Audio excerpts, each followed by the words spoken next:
اور اسی طرح ہمارے بھائی محترم کی قرآن الدین صاحب آپ کی بلکہ ہمارے ساتھ کو میزبان ہیں، اور ہم اسی طرح میرے ساتھ ہی علامہ پرویز احمد ساقی صاحب آپ بھی میزبان ہیں، اسی طرح میاں شہباز قادری صاحب جو کہ آج کے اس پروگرام کے مہمان ہیں، میزبان ہیں، اور جتنے بھی یہاں علماء اور مشائخ تشریف لائے ہم سب کو خوش آمدید کہتے ہیں۔ اور میں بلا تاخیر محترم المقام محترم المقام بابا محمد شفیق بٹ صاحب آپ بھی میزبان ہیں۔ اب میں بلا تاخیر گفتگو کے لیے گزارش کروں گا محترم المقام محترم سراج الحق صاحب کہ آپ اشارت کریں۔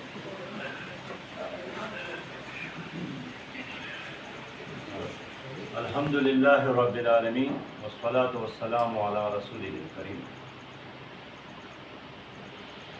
معزز صاحب حضرات، آج ہمیں پاکستان کے ایک جید عالم دین بھی اور ہمارے پنجاب اور خاص کر اس پوری ریجن کا ایک رہنما جناب علامہ جلیل احمد شرقپوری صاحب نے دعوت دی، استقبالیہ کا اہتمام کیا، اور جیسا کہ آپ نے سنا پنجاب بھر کے آئے ہوئے یہ ہمارے معزز بزرگ یہاں اپنے آپ کو میزبان کہتے ہیں اور میں اکیلا اس کا مہمان ہوں۔ ہمارے آج کی اس اجتماع کا بنیادی مقصد ملت اسلامیہ پاکستان اور پوری امت کو ایک کرنا ہے، اور آج کی اس اکٹ کا بنیادی مقصد پوری امت کو اور خاص کر ملت اسلامیہ پاکستان کو وحدت کا پیغام دینا ہے۔ آج وہ سیاہ ترین لمحہ ہے کہ امریکہ نے رات کے اندھیروں میں ایک بار پھر ہمارے برادر اسلامی ملک ایران پر حملہ کیا، بڑے تکبر اور غرور کے ساتھ،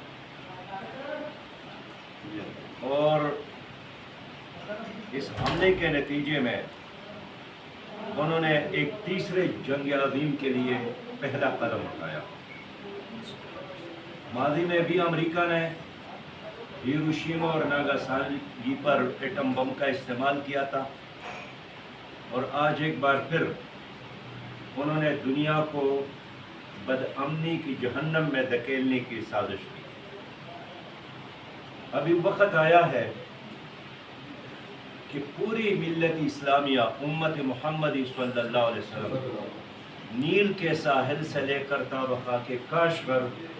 یہ دشمن کے مقابلے میں ایک ہو جائے۔ یہ حملہ ایران پر نہیں ہے، یہ عالم اسلام پر۔ ہم اس حملے کو پاکستان پر حملہ تصور کرتے ہیں، ہم سعودی عرب پر بھی اس کو حملہ تصور کرتے ہیں، اور ترکی اور انڈونیشیا اور ہر اسلام پر اس حملے کو ہم حملہ تصور کرتے ہیں۔ اگر پونے 2 ارب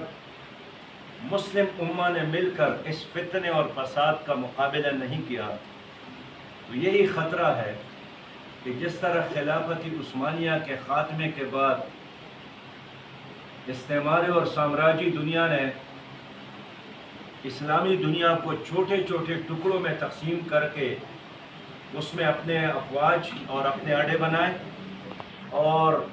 پوری اسلامی